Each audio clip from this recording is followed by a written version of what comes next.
Good morning, everyone. Welcome. My name is Menachem Creditor. It's my honor to serve as scholar in residence and rabbi for UJA Federation of New York. We bring you Torah and music, blessing, and community every weekday. We've been doing so since March 18th, 2020. Today it is February 27th, 2025. That's just about 5 years of Torah every single weekday, with love for each other and gifts of presence for each other, finding each other from all over the world to say good morning, Penny and Susie. Good to see you, Adele. Penny, thanks for reminding us it is broadcast 1250. Gewalt. Arlene, good to see you. Angela and Richard, Rosa and Adrian, Jack, good to see all of you. Let's see who else is here so we can say good morning to each other as we have for just about 5 years every single day. Catherine, it's good to see you. Barry and Judy, Carl, good to see you too. Let's say hello to a few more people and then we get started with a bracha, a blessing, and then some learning. Patty and Ashley, Michelle, welcome everybody. Barbara, good to see you. Hi, Anna. Okay,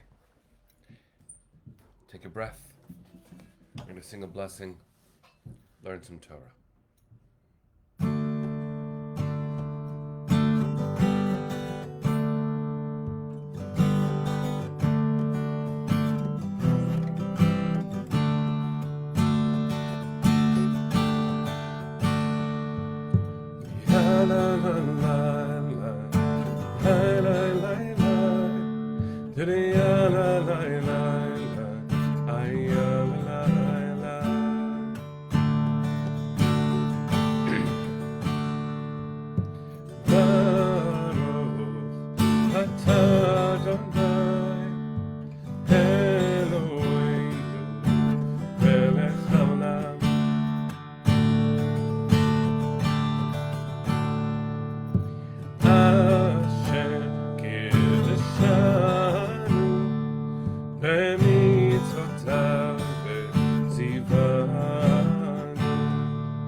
All right, everybody. Good morning. It's good to see you.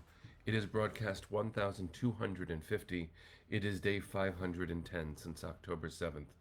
There's a lot going on in our world, and I want to make sure that we start with within this beautiful online community that has been going on for just about 5 years. March 18th will be our 5 year anniversary of this broadcast.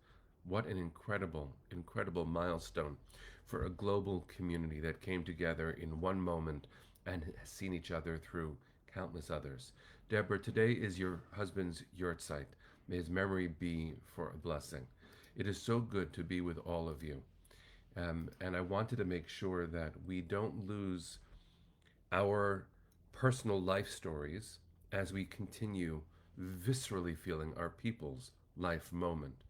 And that's actually a good way to frame it.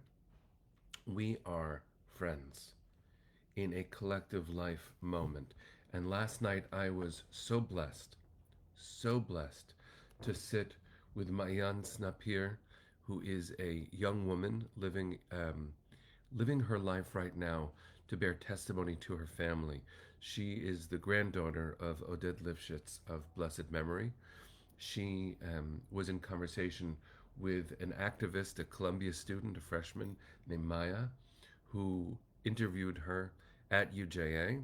We co-sponsored it with Columbia and Barnard Hillel, and there was a turnout of more than 100 young people to come hear the testimony that Mayan offered in a kind of shiva for a glorious human being, her grandfather. I was so proud that UJA and Columbia and Barnard Hillel came together to support both the students who need these stories that you and I have been sharing daily and hourly and probably by the minute, and to see that the community of multiple generations and across the ocean is a family. I was moved to hear of Oded's story and Mayan's grandmother, Yocheved, Oded's wife, both of whom were taken hostage on October 7th. And she was released, Yocheved was released 50 days in, but the family did not think that she had lived. And for them to be able to hold their grandmother and now to mourn their grandfather, a gorgeous human being, a good person. We are called to stand together as a family, to grieve as a family, to comfort as a family, to love as a family. And in fact, this Torah portion gives us the chance to do all of those things. Before we do that, I want to dedicate today's Torah learning, Deborah, to your husband's memory. And I also want to dedicate it in memory of Itzik Elgarat, Ohad Yahalomi, Shlomo Mansour, and Tzachi Idan. As the President of Israel, Yitzhak Herzog, said, to memorialize them as their bodies were returned so we could treat them with full kavod, with full respect. Our hearts ache. Their life stories will be told for generations and generations, just as Ma'ayan bore witness to the glory of her grandfather, so too must we make sure that while we grieve, to not erase the beautiful life stories of those we've lost, and to continue to fight for the 59 remaining hostages that are still in the tunnels in Gaza, including Alon Ohel, who we have learned from released hostages has been shackled to a wall and has shrapnel in his eye. His is the famous piano that is right now in Kikar Chatufim in Hostage Square. I've played that piano.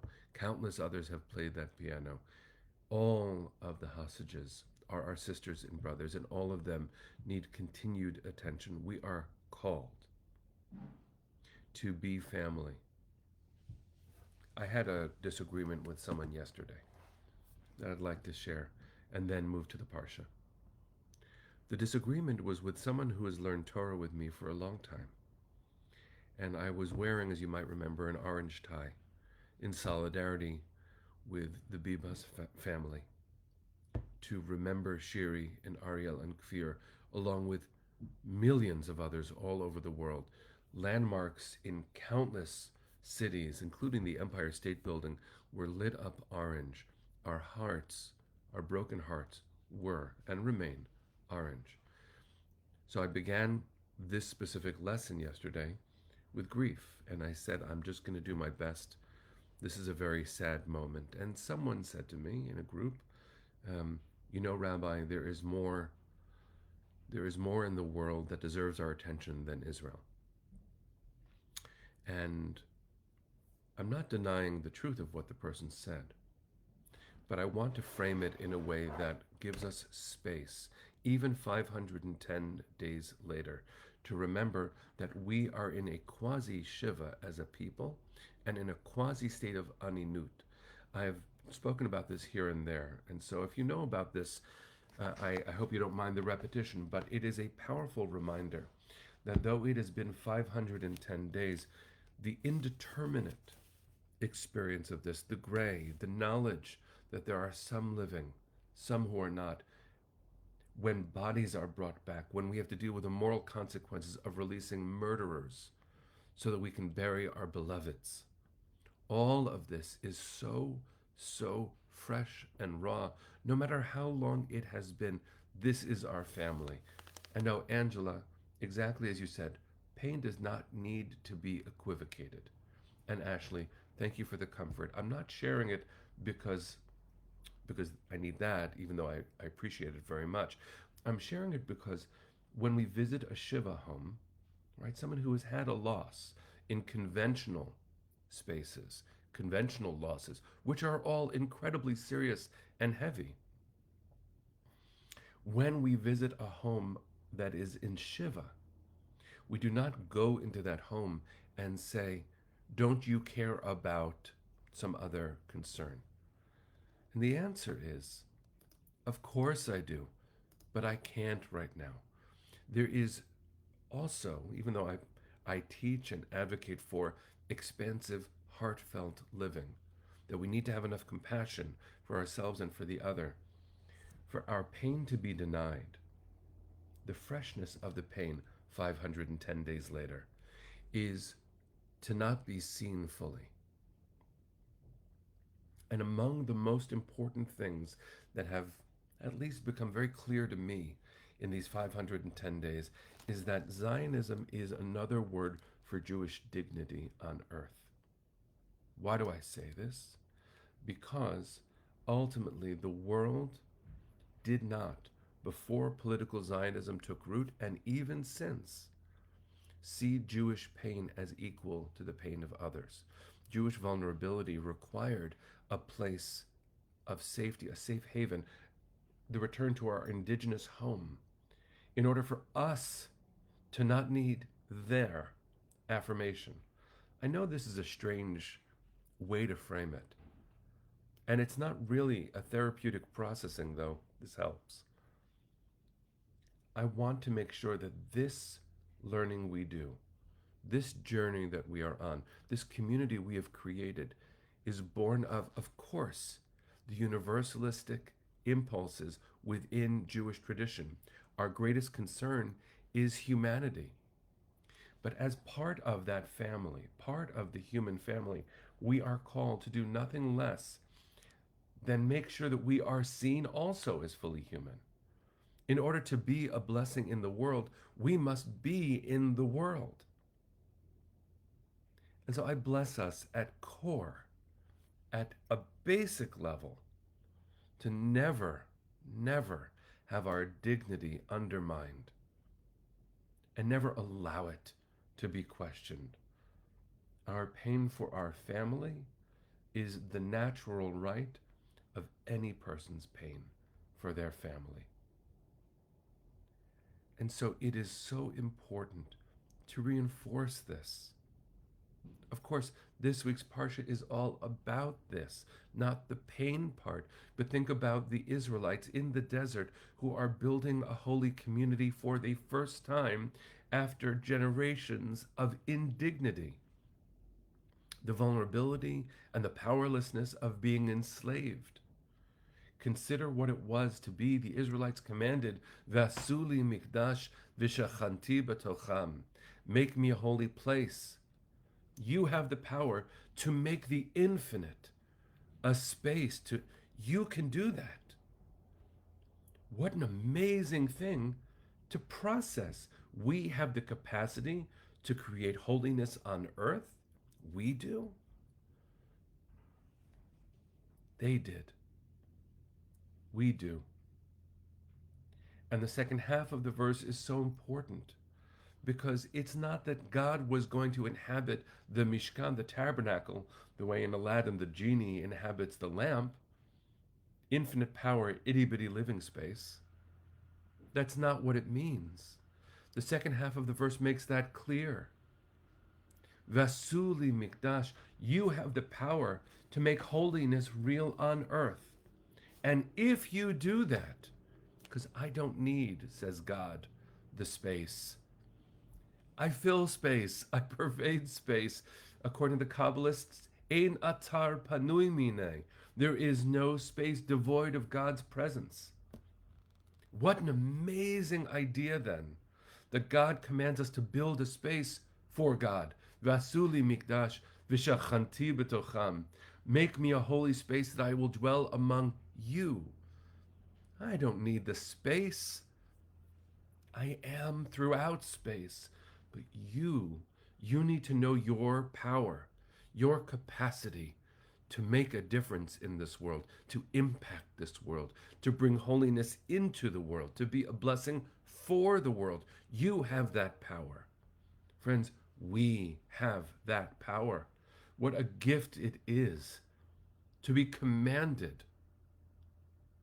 Because in that command is the inherent reminder that we have the capacity, we have the agency to do great good. Zionism was born of the Jewish capacity to make a difference in this world. Yes, for the sake of a safe haven, but yes, look at the language of all of the founders, to create a society of equity that granted safety and dignity to people of different faiths, to extend a hand of peace to neighbors. That did not happen at the beginning of Israel's existence, nor 76 years later. But we are called, as our first Jewish ancestor Avram and Sarai were called. We are called V'heye bracha, be a blessing. That command, Vasuli Mikdash v'shachanti b'tocham, make me a holy place that I will dwell among you, is the key to it all. As Rabbi Abraham Joshua Heschel of blessed memory said about the land of Israel before it was the state of Israel, he said, Israel is not inherently holy. There is nothing inherently holy about a plot of ground. It is the testing ground to see if the Jewish people will act in holy ways, because only through self-determination can our holiness truly be tested. And the gift we are in the world, scientific advances, water desalination, environmental advances unlike anything the world has seen, and the capacity to remain, while complicated politically, a liberal democracy with a free press and a court system that functions. For all those making accusations against Israel, do they know that Israeli Arabs have long served as Supreme Court justices in Israel? That Arab Israelis are represented as leaders in Knesset? Do they understand the radical nature of being a Jew and creating a society that reflects at its best those values? Which makes our grief real and worthy. Even before we had the state, our grief should always have been seen as worthy. But here we are, 76 years after the founding of the state, but thousands of years after those seeds were planted in the heart of our very first ancestor, to be a blessing. Go to a place that I will show you and be a blessing. That's what we're doing. And so I say this defiantly, with my grieving heart, how proud I am to be a part of Am Yisrael. How proud I am to be part of the Jewish people. How proud I am to help make this community real with people who are Jewish and not, because that's part of what it is to create a Jewish community, to have porous boundaries and to love everybody. How proud we should be. What an amazing gift it is to be Am Yisrael. So when we say Am Yisrael Chai, I hope everyone hears it in the right way, which is, our tribe is gorgeous and everyone is welcome.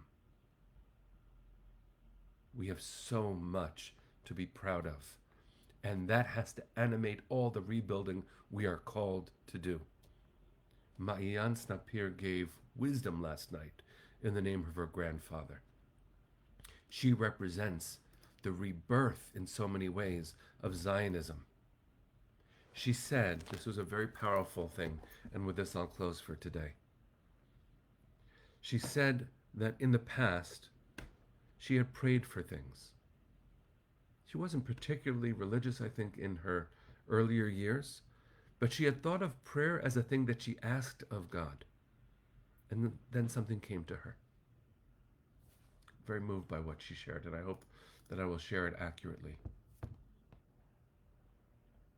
She felt a shift in her, and she said to God, God, instead of me asking you for what I need, I open myself to you, God.